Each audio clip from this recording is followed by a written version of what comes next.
Bonjour, je suis Cyril Attias, entrepreneur dans le digital depuis 1998 et fondateur d'agence-des-médias-sociaux.com.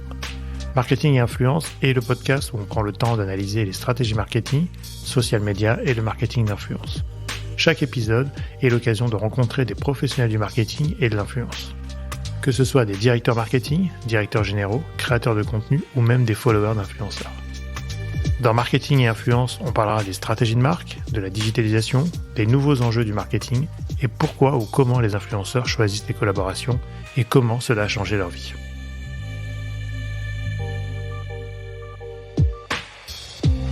Pour être très concrète, aujourd'hui, on est dans une répartition de nos activités, de nos audiences et de nos revenus très équilibrés. Je dirais un tiers sur la partie médias et revenus publicitaires, un tiers sur ces activités de production qui intègrent nos créateurs, et puis un tiers sur des logiques de distribution. Nous, notre enjeu, c'est d'être suffisamment précurseurs pour aller identifier en amont les prochains, les rising stars et les talents nouvelle génération. C'est ça notre mission. Ce podcast vous est présenté par agence-des-médias-sociaux.com, l'atelier expert en social media et marketing d'influence. Bonjour, aujourd'hui je reçois Michèle Benzeno, directrice générale de Webedia. Michèle a fait toute sa carrière dans les médias, presse écrite, digital et télévision, et aujourd'hui elle est en charge au sein de Webedia du pôle talent et production. Michèle nous raconte sa vision de la Creator Economy et revient sur les temps forts de l'événement organisé par le groupe, le Creator Show. Bonne écoute à vous.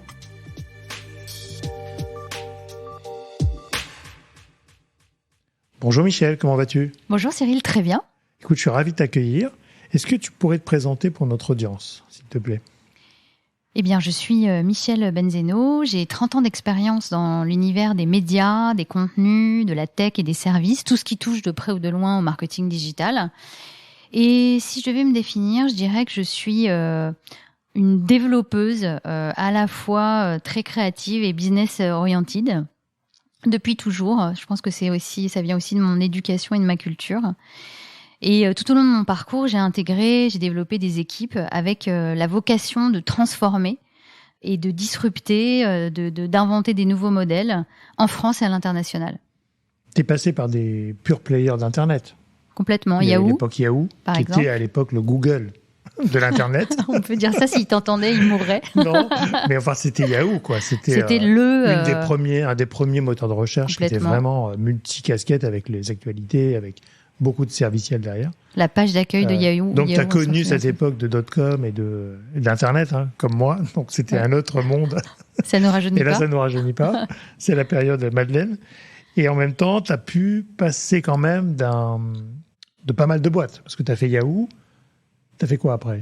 J'ai fait Yahoo. D'abord, j'ai démarré en print, au Figaro Quotidien, en jeune chef de publicité. Et toujours en print, ensuite, j'ai intégré le groupe Prisma, Vivendi, Bertelsmann, plus tard, pour accompagner Axel Gans qui lançait VSD en France. On s'en souvient aussi. Ah ouais. Toujours en print, ensuite, j'ai intégré le groupe Express Expansion à l'époque où j'ai rejoint les équipes de Denis Jambard à l'Express.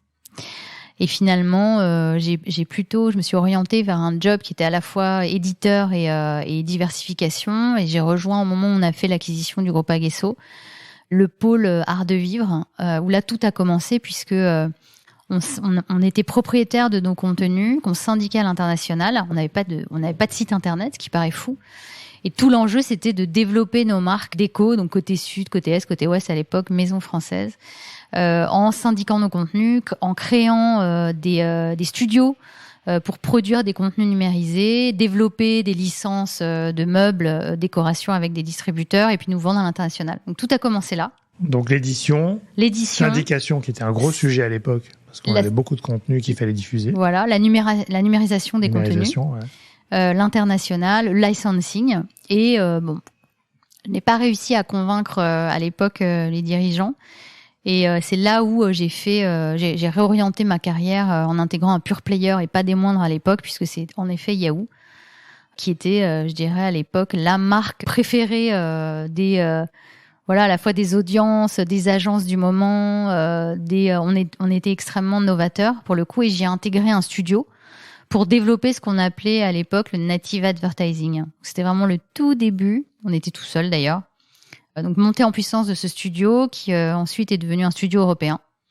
Et c'est là où j'ai fait, je dirais, ma propre culture du digital et de façon très accélérée. Venant du print, ça n'était pas évident.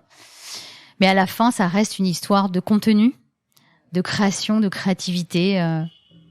Donc suite logique quand même avec ton parcours chez Webedia, qui on va le voir après est un monstre du contenu au sens large. On peut dire ça comme ça. On peut dire ça comme ça. Et entre Yahoo et Webedia, il y a eu M6.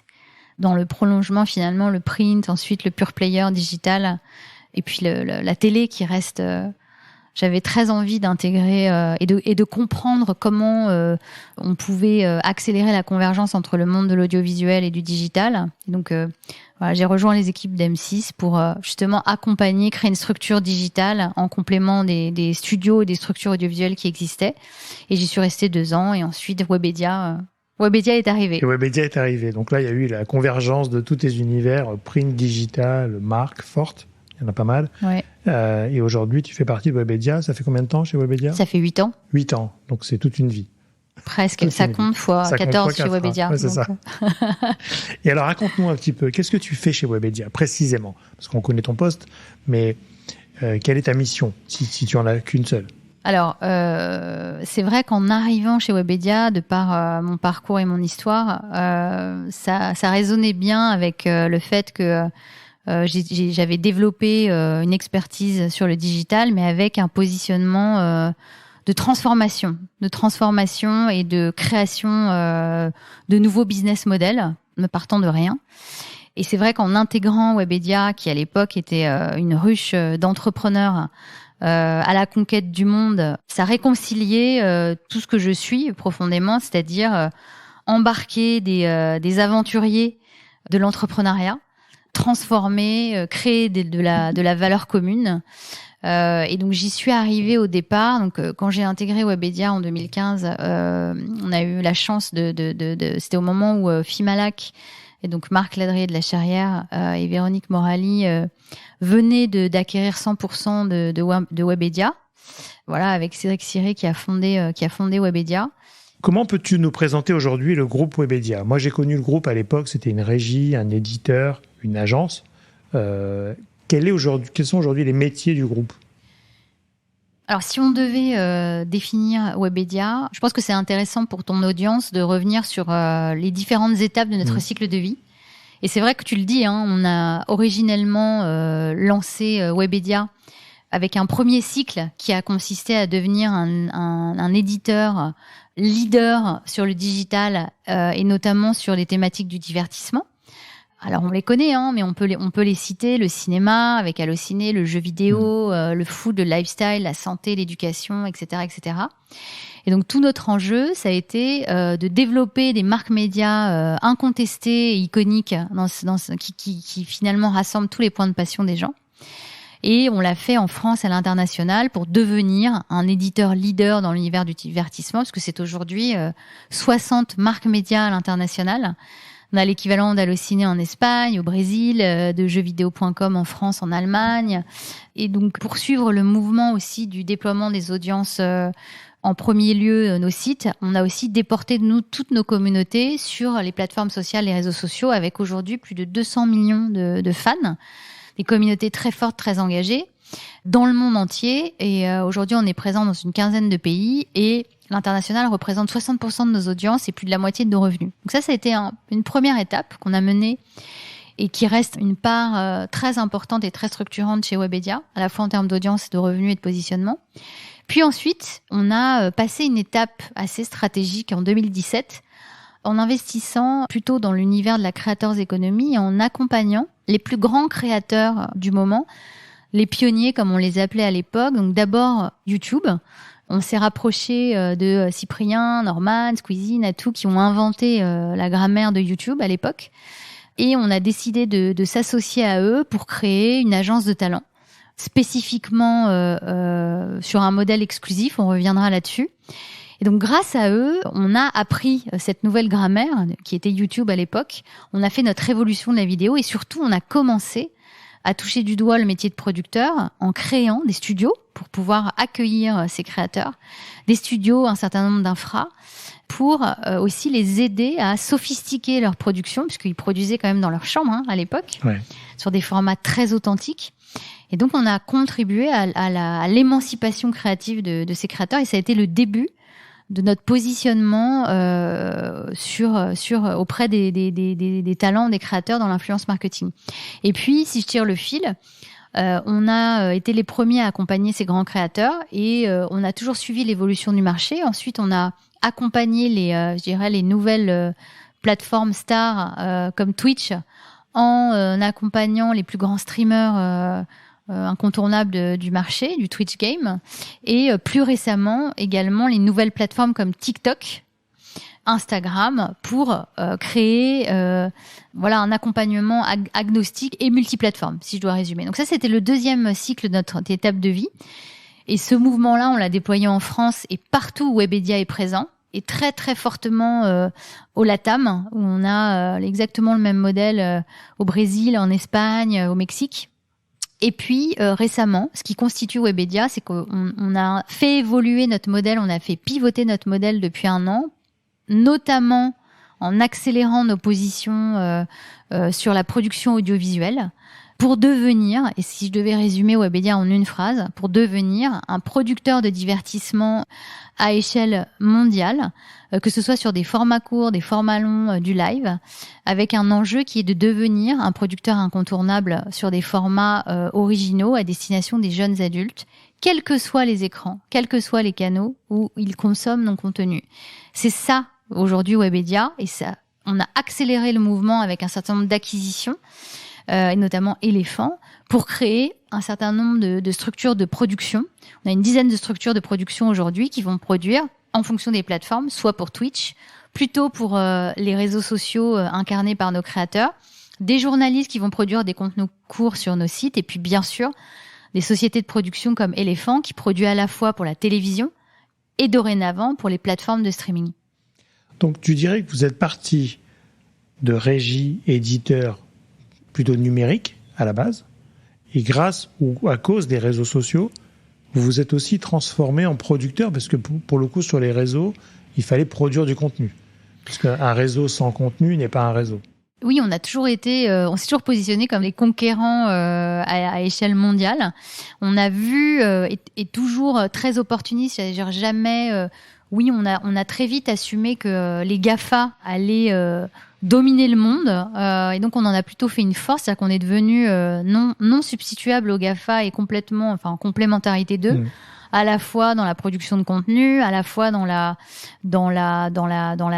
l'ensemble des datas aujourd'hui que nous récoltons pour avoir des audiences de plus en plus affines et contextuelles, et aussi partenaire dans la métadonnée, notamment sur le cinéma, puisqu'aujourd'hui on fournit toutes les métadonnées à Google, TikTok, Apple, etc.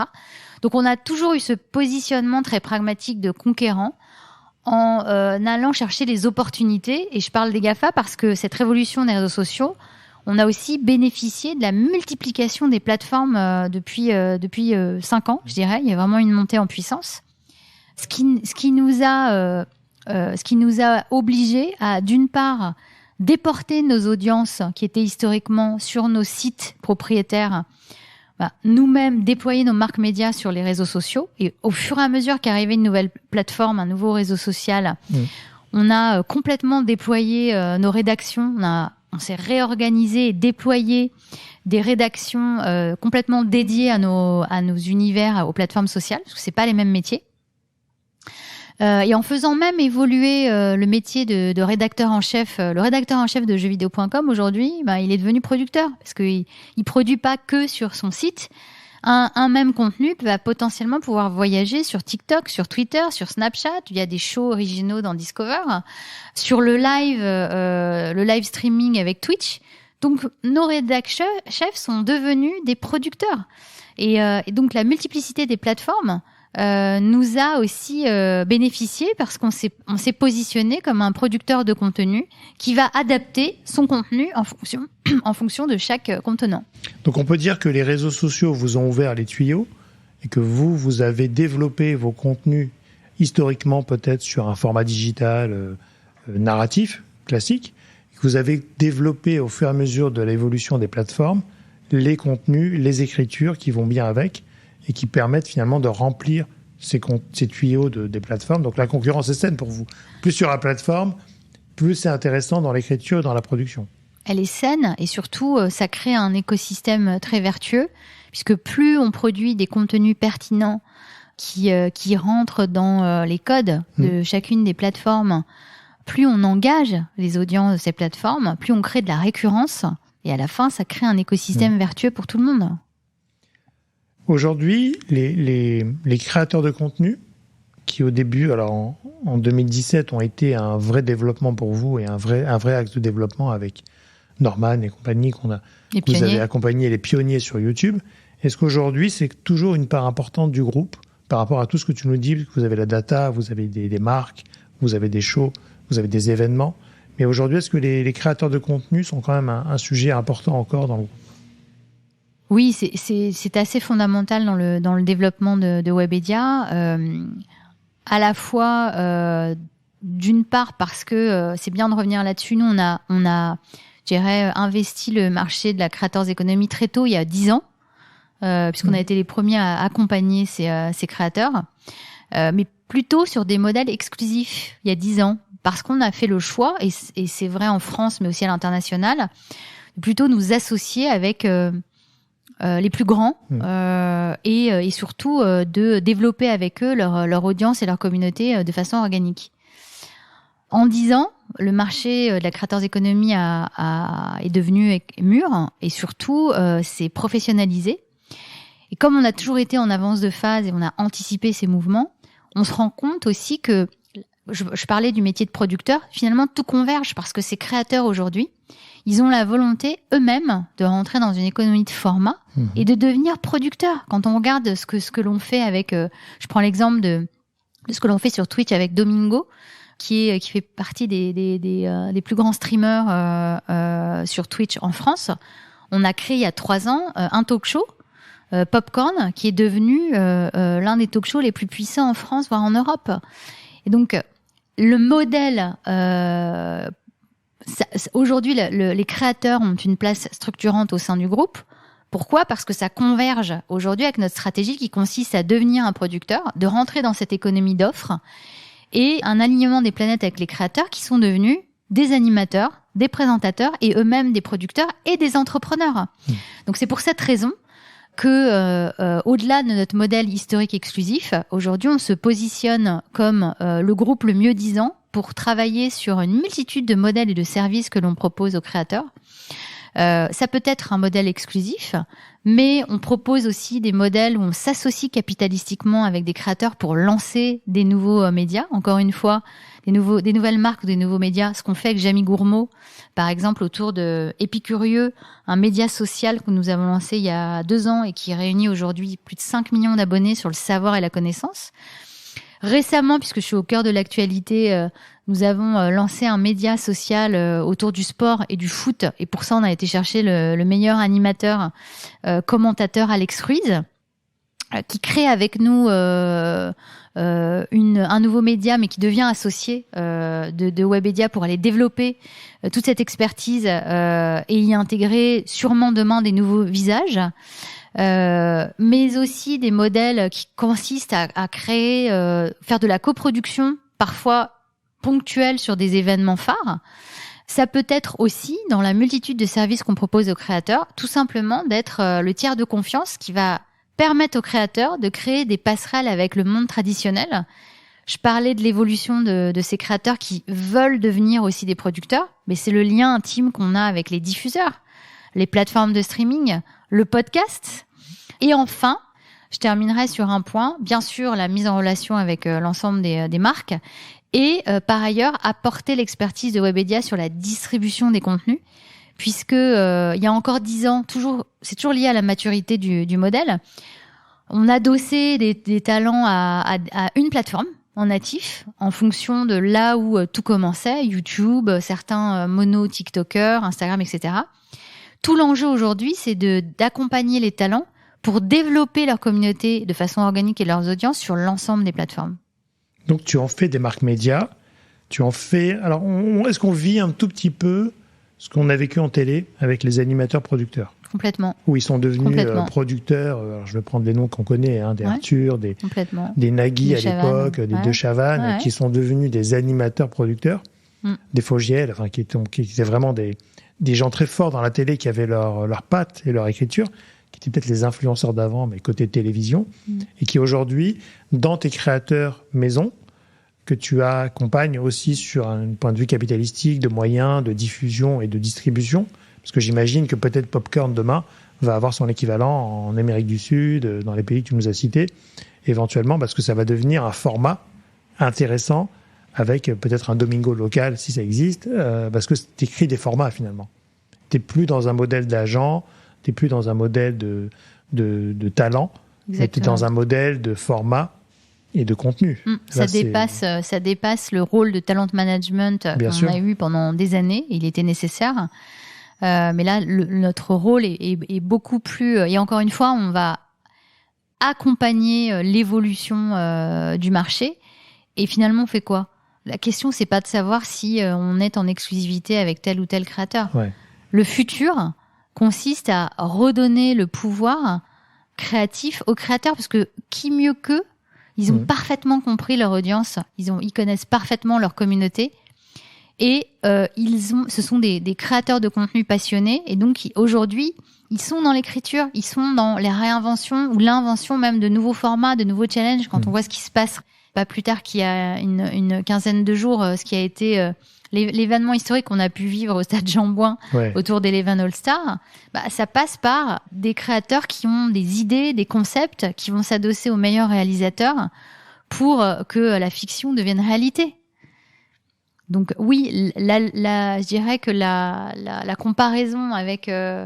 même si on évite de se comparer à la télévision, parce que je trouve que c'est un faux débat. Non, mais c'est une suite logique dans le processus créatif de ces gens-là. Exactement. Et nous, pour répondre à ta question qui consistait à dire est-ce que ça reste prégnant dans le groupe ? Bien sûr. Et dans la diversification et le pivot qu'on a opéré depuis 1 an chez Webedia, pour être très concrète, aujourd'hui, on est dans une répartition de nos activités, de nos audiences et de nos revenus très équilibrés. Je dirais 1/3 sur la partie médias et revenus publicitaires, 1/3 sur ces activités de production qui intègrent nos créateurs, et puis 1/3 sur des logiques de distribution, puisque on l'a fait pour nos propres médias, puisqu'on a développé tous nos médias sur l'ensemble des plateformes. Aujourd'hui, on a un acteur assez incontournable sur la distribution de contenu sur les plateformes. Et comme on l'a très bien fait pour nous-mêmes en France et à l'international, on commence à le faire pour des ayants droit, des producteurs, et y compris pour nos talents. C'est aussi partir, ce qu'on fait pour les producteurs, pour Banijay, Media One, Satisfaction, c'est qu'on va développer avec eux ce qu'on appelle, c'est assez intéressant, c'est qu'on va redonner vie à leur catalogue de contenu. On appelle ça de l'upcycling. Donc redonner vie à leur catalogue de contenu qui sont stockés. Et on va les reboutiquer, c'est plutôt un jargon interne, pour leur redonner une nouvelle vie sur l'ensemble des plateformes sociales. Et ça, c'est quelque chose qu'on a développé depuis 10 ans. On a pris le temps, on l'a éprouvé via nos médias de divertissement. Et ce qui nous permet d'avoir une répartition relativement équilibrée entre la publicité, la production et la distribution. Ouais, ce qui est plutôt sain et qui en même temps vous permet d'avoir comme une chaîne aujourd'hui, d'avoir tous les bouts et les aboutissants de data, de distribution et de création. Donc comme ça, tu maîtrises un peu ton sujet, j'imagine que c'est un peu l'objectif que vous avez, c'est d'avoir tout en un. Tout en un, et avec un modèle qui consiste à distribuer le plus largement possible, et donc de facto à multi-monétiser l'ensemble des contenus que nous produisons, que ce soit pour nos propres médias ou pour des tiers. Et finalement, je dirais, pour conclure pour ce changement de modèle, hier encore, on était un producteur de contenu, un éditeur, dont l'enjeu était de conceptualiser, produire et diffuser nos contenus sur nos assets propriétaires, sur nos médias propriétaires. Aujourd'hui, au fond, notre croissance, elle est quasi limitée, puisque par essence, notre enjeu, c'est de produire et distribuer le plus largement possible en dehors de Webedia. Donc demain, tu pourrais venir produire un show pour nous. Bah, complètement. Et d'ailleurs, si tu c'est intéressant, si tu m'invites, ça. je viendrai. Non, mais c'est bien parce que ça veut dire que vous êtes devenu un vrai producteur de contenu et de diffusion. Ce Exactement. qui aujourd'hui est plus compliqué finalement, c'est de diffuser et de produire. Ouais. Donc c'est ça qui est intéressant. Vous avez fait une conférence il y a très très peu de temps sur la Creator Economy. Donc vous avez fait le Creator Show. Est-ce que tu peux nous expliquer les points importants qu'il fallait retenir de cette conférence et des orientations que vous avez prises à ce moment-là? Alors d'abord, on a produit ce Creator Show pour expliquer à tous nos partenaires, à la fois les diffuseurs, les plateformes de streaming, nos clients qui nous accompagnent depuis toujours, pour illustrer ce que j'ai raconté, c'est-à-dire je constate tous les jours qu'il y a encore un décalage entre la perception de nos partenaires qui sont encore sur ces modèles d'exclusivité. Tu sais, avec la fameuse phrase, alors, t'as signé qui, t'as qui chez toi, qui est, mais où finalement on se rend compte que tout le monde est partout, donc ça peut ne pas être très rassurant, mais en fait, ce qu'on a voulu expliquer lors de cette conférence, c'est que le futur, c'est justement de s'ouvrir à d'autres modèles hybrides qui résument ce que j'ai dit, qui est à la fois une multitude de services qu'on propose aux créateurs, peu importe que ce soit en exclusivité ou pas. Et le point commun entre tous ces différents modèles, c'est le format, la création d'un format et le contenu. Donc déjà, je voulais revenir sur l'enjeu de ce show, c'est de montrer ce qu'est le futur, aux côtés de tous nos créateurs qui étaient là et qui étaient sur scène. Ce qui a été, je pense, le point culminant de la conférence, et c'est comme ça qu'on l'a organisé, c'est cette effervescence et cette multiplication des plateformes qui fait qu'aujourd'hui, tous les contenus, un contenu peut vivre, et s'il est bien adapté à la fois en live, en télévision linéaire, sur Twitch, sur Instagram, sur TikTok, sur YouTube. Et c'est d'ailleurs comme ça qu'on a abordé les différents thèmes de la conférence du show. On a eu un prisme par plateforme. Donc l'enjeu du multi est quelque chose qui est beaucoup ressorti lors de cette matinée. Et puis, je ne peux pas faire l'impasse justement sur l'explosion et l'émergence du live stream. On est beaucoup revenu justement sur le pôle Webedia Live Stream que nous avons créé il y a 1 an maintenant, et qui regroupe à la fois des médias propriétaires comme Popcorn, le stream, mais également toutes les initiatives de coproduction qu'on a lancées autour d'événements d'ailleurs, d'événements en live, en suivant toute la folie des différents événements de cette année. Alors, le premier, la LFL, qui a consisté on est organisateur avec Riot de la Ligue française de League of Legends. On a aussi vécu un moment historique autour du festival Popcorn qu'on a organisé en Occitanie, qui partait d'un défi de Domingo juste après le Z-Event, et qui a consisté à délocaliser Popcorn en pleine campagne dans la ville de Montcuq, si tu veux tout savoir. Très sympa. qui est très connu, qui a été élu par la communauté sur Twitter à l'unanimité, parce que c'était 3 millions de votes. Ouais, quand même. Et qui a consisté à justement vivre une expérience unique. 4500 personnes, toutes réunies autour de Domingo et un certain nombre de streamers qui participent, qui ont participé via un talk show qu'on a mené sur scène. On partait de rien. Et un certain nombre de jeux, de challenges, une sorte d'interville sur Twitch qui était assez amusant à voir sur place. Et puis on a fini par un concert, notamment avec PLK de rap. Donc on a réussi à prolonger une expérience digitale dans la vraie vie, en rassemblant plus d'1 million de personnes. Et ensuite, ça a été la frénésie. On a tous vu et vécu le GP Explorer au Mans, qui a été une expérience juste incroyable. Où là, en plus, on a atteint c'était organisé par Squeezie, des scores d'audience à plus d'1 million en pic simultané sur Twitch. Où là, je pense qu'il y a eu un vrai sujet est-ce qu'on est dans la fiction de réalité? On utilisait les codes de la télé, mais réinventé par les nouvelles stars du digital. Et donc, je pense qu'il y a vraiment quelque chose qui s'est passé. Donc, on avait une équipe qui participait au challenge avec Domingo, la team Cupra. Et donc, il y a 15 jours, toujours sur cette tendance très forte autour du live stream, Eleven All-Star au Stade Jean-Bouin, où se sont affrontés les deux nations, la France et l'Espagne, avec les plus gros talents, les plus gros streamers, youtubeurs, à la fois France et espagnols. Et la France est arrivée, a battu l'Espagne. Yes. Et c'est assez fou parce que 20 000 personnes étaient présentes au Stade Jean-Bouin. Et c'est quand même le stade français. Et je dirais leur jauge maximale en termes de capacité, c'est 10 000 personnes.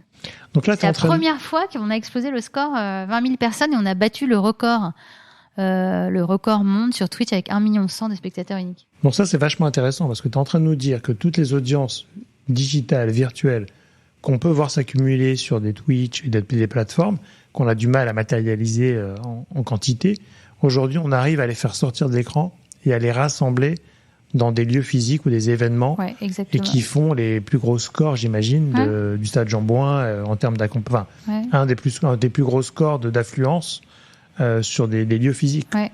Donc c'est quand même ça aujourd'hui, peut-être aussi votre développement, j'imagine. Oui, c'est d'aller vers la rencontre des gens et des événements, des vrais événements, je dirais. Mais il ne faut pas oublier le fait de pouvoir rassembler des communautés et générer des scores d'audience aussi exceptionnels.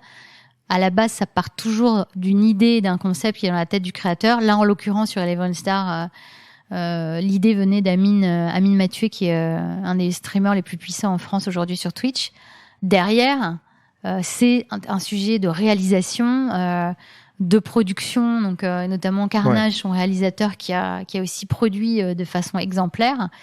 Ça part quand même de là. Ça part d'un concept qui est en plus incarné par le créateur, et qui connaît mieux que quiconque, encore une fois, ses audiences. Donc, sans le créateur et sans le concept et sans la réalisation qui correspond encore au code des communautés, si on avait fait un match de télé, enfin, comme on l'aurait pu le voir en télé, ça n'aurait pas marché. Ce qui a marché, c'est que on a réussi à rassembler sur un terrain des streamers, des youtubeurs, des Français, des Espagnols, avec les codes de la télé, commenté par Alex Ruiz, qui en plus est plutôt un animateur qui vient de l'audiovisuel. C'est ça qui est fort. Donc vous donnez les moyens et l'accompagnement technique, un peu stratégique, au créateur qui a des idées folles et qui voudrait les mettre en place dans les meilleures conditions. Donc vous êtes un accompagnateur de projet, presque. Oui, si je devais nous définir, et c'est un positionnement qu'on assume complètement, c'est que Webedia est un accélérateur. Nous, on vit assez bien le fait qu'on est un ascenseur pour les créateurs, qu'on les développe organiquement et artistiquement, et que l'histoire, quand ces créateurs deviennent très puissants, qu'ils ont développé leur communauté avec une approche, ils ont diversifié leurs revenus, la monétisation, et que eux-mêmes ont accès aussi aux marques. Comment nous on crée de la valeur, comment on continue à créer de la valeur ajoutée avec ces créateurs, c'est justement soit en leur apportant les moyens de production, les infrastructures, la réalisation de projets qu'ils ne pourraient pas faire eux-mêmes, l'accès aussi à nos auteurs pour co-créer ensemble. Et certains parfois partent, on aura été un ascenseur pour eux, et c'est très bien et ça nous va très bien, et c'est l'histoire et c'est le sens de l'histoire. Et nous, notre enjeu, c'est d'être suffisamment précurseur pour aller identifier en amont les prochains, les rising stars et les talents nouvelle génération. C'est ça notre mission. Donc en même temps, vous êtes dans cette créateur économie, un acteur principal aujourd'hui, on peut le dire, parce qu'en France, il n'y a pas beaucoup d'acteurs comme vous qui peuvent se permettre d'aller aussi loin dans toute la phase de production. Il y a des morceaux, il y a des agents, il y a des managers, mais c'est que des morceaux de la chaîne, finalement, et qui ne sont pas aussi, je trouve, impliquant que vous dans l'organisation et dans l'accompagnement, parce que vous avez toute cette matière-là. Est-ce que tu penses que ce qu'on va appeler le marketing d'influence est devenu aujourd'hui un levier stratégique pour les marques? Parce que vous avez quand même un accès aux marques, vous êtes en connexion aussi avec les marques, parce que c'est un peu votre rôle, c'est de faire un peu le matchmaker entre les marques et les créateurs de contenu ou les talents que vous pouvez accompagner et développer des formats avec eux. Mais est-ce que tu penses vraiment que ce marketing d'influence, qui est beaucoup plus large, cette créateur économie, est devenu aujourd'hui un levier stratégique? Elle devient fatalement un levier stratégique à un moment où la publicité est très réglementée et de plus en plus, assez décriée. Il faut le dire, les Français sont publiphobes, globalement. Ouais. Et à un moment où elle est réglementée, on le voit bien, sur certaines industries qui en souffrent. Et surtout, je pense à la mouvance RSE autour de la diversité, l'inclusion, la mixité, l'environnement. Aujourd'hui, aucune marque ne peut faire l'impasse sur ses combats et ses missions. Et le marketing de l'influence est un des leviers pour aller toucher notamment les jeunes qui sont les premiers à être militants sur ces sujets-là. Et aujourd'hui, la brand equity ou la brand utilité d'une marque, si les marques ne prennent pas conscience qu'elles doivent anticiper et travailler leur utilité, leur positionnement et leurs valeurs, demain, elles ont un risque à ne plus renouveler leur portefeuille de consommateurs. Et surtout, les jeunes étant extrêmement prescripteurs, si elles n'arrivent pas à convaincre les jeunes qui désertent en plus majoritairement la télé aujourd'hui, elles vont se retrouver malheureusement face à une défiance et partagée entre leur cœur de consommateurs historiques et puis les nouvelles générations. Et donc pour moi, elles ne peuvent pas faire l'impasse sur ces leviers liés à l'influence marketing parce que ce sont devenus les nouveaux gourous, si je puis dire, les prescripteurs, à partir du moment où elles sont en phase avec la marque, ses valeurs. Et je vais même aller plus loin. On a certains créateurs qui refusent de travailler avec certaines marques parce qu'elles ne cochent pas ces cases. Elles nous posent de plus en plus de questions sur l'éthique, l'engagement, le positionnement lié à l'environnement, l'inclusion, la diversité. Et donc nous, on a certains créateurs aujourd'hui qui refusent de travailler avec certaines marques parce qu'elles n'ont pas anticipé ces mouvements. Alors, je confirme assez ce que tu viens de dire parce qu'on a reçu ici Nicolas Bory, qui est ex-directeur marketing de Kellogg's, et donc qui est sponsor de Popcorn, et qui nous a exactement expliqué quelles étaient les raisons pour la marque d'aller vers un format donc Twitch, streamer, jeux vidéo, et d'être le sponsor de l'émission. Donc effectivement, il m'a dit je vais là où sont mes cibles. Et mes cibles étaient sur Domingo, en tout cas sur son show, et ils ont des chiffres internes qui étaient plutôt très intéressants. Et effectivement, c'est une ouverture d'esprit, je pense, de la part des marques aussi, de vouloir aller vers des mondes un peu inconnus, entre guillemets, sur lesquels elles peuvent investir pour le futur, parce que c'est obligatoire. Oui, je pense qu'au-delà de la cible, il y a aussi un enjeu réputationnel. C'est-à-dire que si ces marques sont adoubées par les nouveaux talents de demain qui sont prescripteurs, il y a un transfert de valeur évident sur la société d'aujourd'hui. Les marques sont devenues, elles ont des raisons d'être, et ce sont des entreprises à mission, et elles ont aussi une responsabilité. Alors je dis pas qu'on doit tout leur déléguer, elles sont pas seules responsables, mais elles ont aussi un rôle à jouer dans l'évolution du monde dans lequel on vit. Il y a un rôle sociétal évident, et je pense que les créateurs sont un trait d'union intéressant entre justement les marques et ce nouveau monde. Ouais.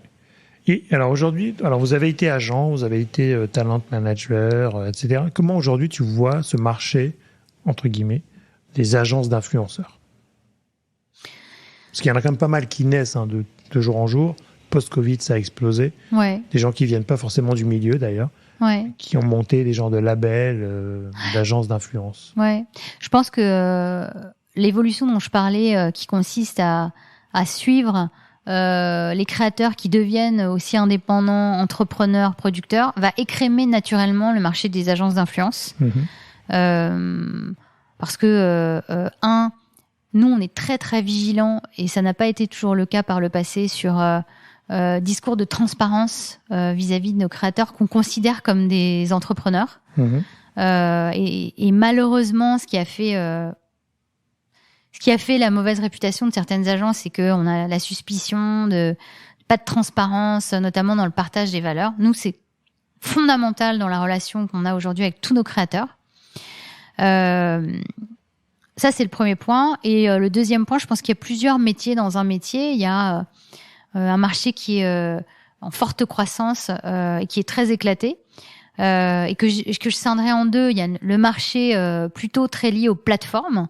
Donc c'est toutes ces agences qui se sont plutôt lancées sur, que je trouve remarquable d'ailleurs, sur l'intégration et la diffusion de campagnes au volume basées sur des KPI d'efficacité, de ciblage, de sourcing. Et c'est devenu un sujet technologique même de back-office où on donne accès à ces outils en SaaS à un certain nombre de marques. Et je pense que ça fait beaucoup de bien à la profession parce que ça labellise et rend efficient l'influence marketing via des KPI et du ROI. Et ça, c'est très bien.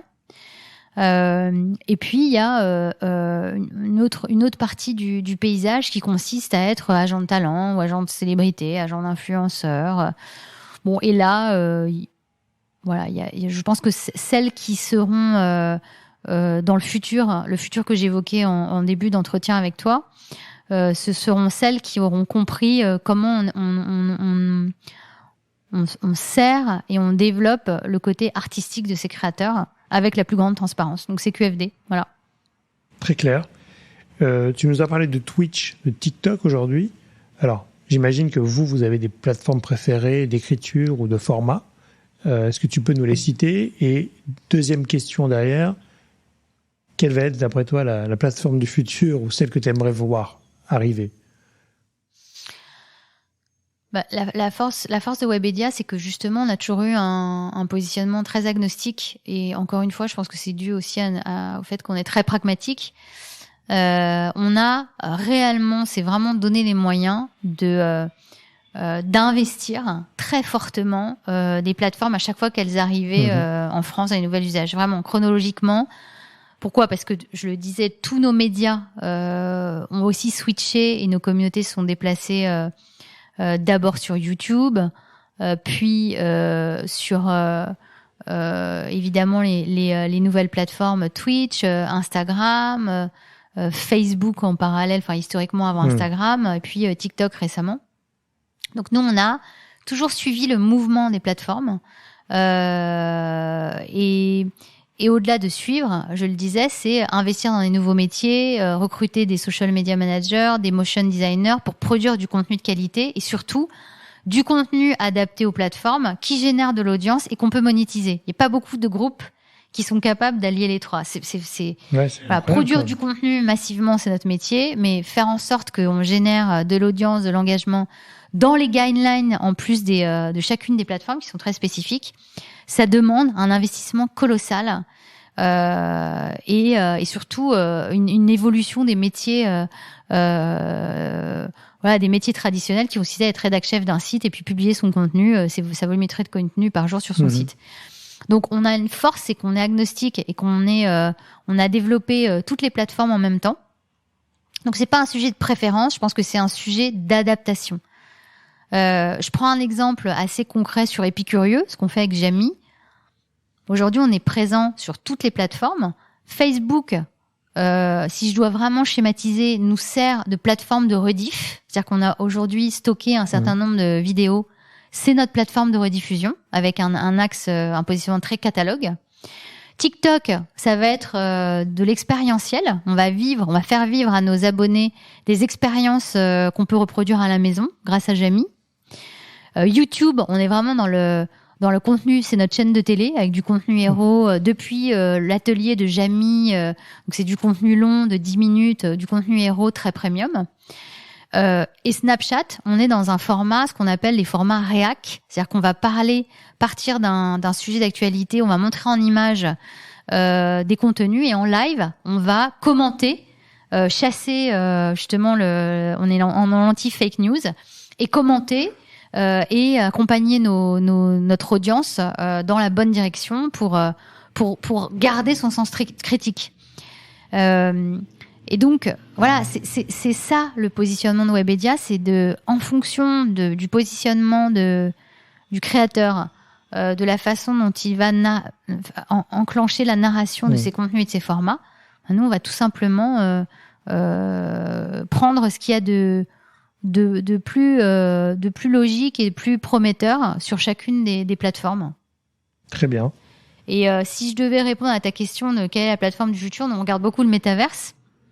Donc, qui est encore une autre histoire, hein, mais qui est aussi un environnement décentralisé en complément de ce qu'on a toujours fait. Et donc, forcément, bien sûr, on regarde pour nos marques médias, mais pour nos créateurs demain. Très bien. On a beaucoup parlé à la télévision, dans les médias, de télé-réalité. Alors, qu'est-ce que tu penses de ce phénomène-là ? Est-ce que tu penses que c'était une suite logique, finalement, d'un phénomène télé qu'on a vécu avec les télés d'enfermement, c'est-à-dire les love stories, etc., des choses qui ont fait que, logiquement, ça a fait le buzz sur les télés et qu'on voulait continuer à faire le buzz sur les réseaux. Est-ce que tu penses que ça a fait du mal au métier ? Est-ce qu'aujourd'hui, influenceur n'est pas un gros mot ? Ou est-ce que ça va s'estomper et on passera à autre chose ? Alors, je pense qu'il faut relativiser déjà, puisqu'on a beaucoup parlé, malheureusement, de l'affaire Berdagate, et donc beaucoup, par ricochet, des influenceurs issus de la télé-réalité. Il faut vraiment relativiser parce que ça reste une partie infime de cette industrie. Et pour moi, on ne fait absolument pas le même métier. C'est-à-dire que on a les créateurs de contenu, on l'a vu, qui sont à la fois qui sont d'abord des passionnés, qui engagent des millions de communautés sur des verticales ou des thématiques sur lesquelles ils sont crédibles et légitimes. Et donc pour moi, déjà, le dropshipping, on se l'est toujours interdit chez Webedia, je préfère le dire. Et donc, ça reste, une partie infime, et deux, ce ne sont pas des créateurs de contenu. On ne fait pas le même métier. Après, oui, si on doit différencier volontairement le métier d'influenceur et de producteur, de créateur de contenu, bon, il y a encore des bonnes vieilles recettes qui marchent et qui marcheront toujours. Je pense au placement de produits, je pense à la passerelle qui est faite entre des événements PR où on va activer un certain nombre d'influenceurs, mais plutôt sur un registre PR et pas une logique de producteur avec une grille de contenu, des vidéos ultra sophistiquées où on va au bout du monde avec des moyens. On est vraiment dans une logique de production value très importante. C'est pas les mêmes métiers. Et donc encore une fois, je suis assez sereine et optimiste sur l'avenir de la creators economy. Et pour moi, la télé-réalité, ça reste un épiphénomène. Très clair. Écoute, on va arriver à une partie de l'épisode où on va faire des questions d'association d'idées. Donc, je te donne un mot et tu me donnes un autre mot, mais sans réfléchir. D'accord. D'accord ? Internet. Web3. Média. Producteur. YouTube. Twitch. Yahoo. Yahoo. Love brand. Influenceur. Créateur. Très bien. Tu vois, c'était tac au tac. J'adore. C'est très bien. Donc, question de fin. Est-ce que tu peux nous parler des prochains projets ? Alors, le Creator Show, on a vu pas mal de sujets, mais est-ce qu'il y a un prochain projet qui arrive là, qu'il ne faut pas louper bientôt sur l'ensemble des plateformes ? Alors déjà, il y a le match retour de Eleven All-Star qui aura lieu en Espagne. Donc, on compte sur tous les supporters français pour nous accompagner. Donc là, on va évidemment travailler sur le projet avec les équipes de Webedia Espagne. Et le deuxième gros projet, alors il y en a plein, mais le deuxième gros projet que j'ai en tête, c'est la saison 2 du festival Popcorn qu'a lancé Domingo en juillet dernier, qui va être un événement structurant et avec une évolution justement éditoriale. On va aller beaucoup plus loin dans les expériences. Ce sera en juillet prochain. On n'a pas encore la destination, mais ça va occuper pas mal les équipes. Et si je dois rester sur justement le savoir, l'éducation et la science et la curiosité, qui reste un de mes sujets de prédilection, mon sujet préféré. On accueille 2 ans après le lancement d'Épicurieux, autour de Jamie, des nouveaux visages qui vont accompagner Jamie justement pour développer des contenus autour du savoir. Et moi, je trouve que c'est assez amusant de voir qu'on va accueillir des enseignants, des experts en matière d'histoire, de géographie, Micode, pour ne pas le citer, justement sur la tech. Et je trouve que ça, c'est formidable parce que dans la mission de Webedia, évidemment que c'est de divertir les gens, mais c'est aussi d'apprendre, de donner du sens. Et l'edutainment est aussi une verticale qu'on va énormément développer et qui nous tient à cœur, d'autant que notre mission, au-delà de divertir, c'est aussi de favoriser l'employabilité des jeunes, la transmission, les aider aussi à préempter les métiers du futur. Et donc le savoir et l'edutainment est clé dans le futur de ce que l'on pourra faire avec les créateurs de demain. Génial. Est-ce que tu aurais un conseil pour un jeune créateur qui débute ? Oui, alors j'ai 3 conseils. Viens chez moi. Non, surtout pas. Mais non, surtout pas. Alors surtout pas. C'est pas viens chez moi, c'est viens avec nous. Viens avec nous. Je suis dans l'ancien monde là. Ouais, t'as pas compris en fait. Encore, on recommence. Le futur, c'est l'ouverture justement. Bah oui. Non, je dirais l'entourage et l'entourage. Vraiment. Je pense que des jeunes créateurs. Ouais, c'est primordial quand même. C'est primordial, c'est de bien choisir son entourage. Parce que la plupart du temps, les trajectoires exceptionnelles de créateurs, elles se comptent sur les 10 doigts de la main. Et c'est souvent, malheureusement, dû à soit de la mauvaise influence ou le fait qu'on s'est pas entouré des meilleurs. Un équilibre aussi personnel, parce que ça reste, je le disais, un créateur de contenu... on grandit très très vite et très très fort, donc il faut vraiment garder la tête sur les épaules et rester la tête froide. Mais je pense que le point fondamental, c'est de bien savoir s'entourer, de bien se faire accompagner. Très clair. Écoute, est-ce que tu aurais un livre ou une série que tu emmènerais avec toi sur une île déserte ? Bon, l'île avec de l'électricité, c'est pas une série. Hein. Bon, mon livre, je pense que le livre que j'emporterais, ce serait Belle du Seigneur, qui reste pour moi d'Albert Cohen une histoire de littérature amoureuse encore d'actualité, de notre époque. Et si j'avais à conseiller un livre qui est vraiment au cœur de l'actualité, que j'ai lu il y a une quinzaine de jours, que je vous conseille vivement, c'est Le Mage du Kremlin de Giuliano d'Ampoli. Et c'est l'histoire absolument dingue d'un énigmatique metteur en scène qui produit de la télé-réalité en Russie et qui devient l'éminence grise de Poutine. Donc on peut pas mieux tomber. Et donc c'est devenu une légende. Personne ne savait vraiment rentrer dans les coulisses de cette éminence grise.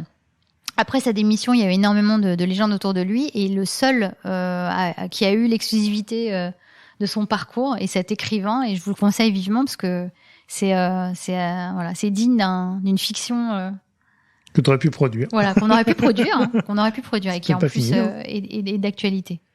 Et alors, dernière question, est-ce que tu aurais une personne à me recommander pour venir derrière ce micro ? Une personnalité, un créateur de contenu. Quelqu'un d'intéressant que tu trouves. Je vais passer la main à Domingo. Bah oui, c'est ce que je me disais. Deux fois qu'on me le conseille. Hein. Faut absolument qu'il vienne. Alors il faut vraiment que tu le reçoives. Qui résume, qui est vraiment le trait d'union entre tout ce que j'ai raconté. C'est un entrepreneur. Il a 26 ans. Il a commencé à faire du jeu vidéo dans sa chambre. Donc à la fois streamer et gamer. Et puis il est devenu présentateur télé sur Énergie. Aujourd'hui, figure emblématique du Twitch Game et très très prometteur. Ouais. Très très prometteur. Mais il est très complet, on est d'accord. Enfin, il a touché un peu. Il est très complet. Il a un associé aussi très solide qui l'accompagne, qui est Théo Kleman et qui est producteur-réalisateur, qui est une espèce de showrunner, comme on dit dans la prod. Et ouais, c'est solide, et surtout, il incarne tout ce que j'ai raconté. C'est-à-dire qu'il est jeune, mais il reste. Il sait exactement où il veut aller, il reste calme, quoi qu'il arrive, quelles que soient les tempêtes. Top. Bon, Domingo, prochain épisode. J'espère qu'il viendra. S'il veut bien, entre plein de projets en même temps. Écoute, merci beaucoup, Michel, pour ces moments de partage. Merci à toi. Et on reprend confiance à la créateur économie. Merci à toi. Merci, Cyril. Merci à toutes et à tous d'avoir écouté cet épisode. J'espère que l'émission vous a plu, inspiré ou diverti. Si c'est le cas, n'hésitez pas à le partager avec vos proches, votre réseau, laisser un commentaire et mettre une note. Vous pouvez me contacter sur LinkedIn en tapant Cyril Athias ou m'envoyer un message sur podcastinginfluence.fr. À bientôt.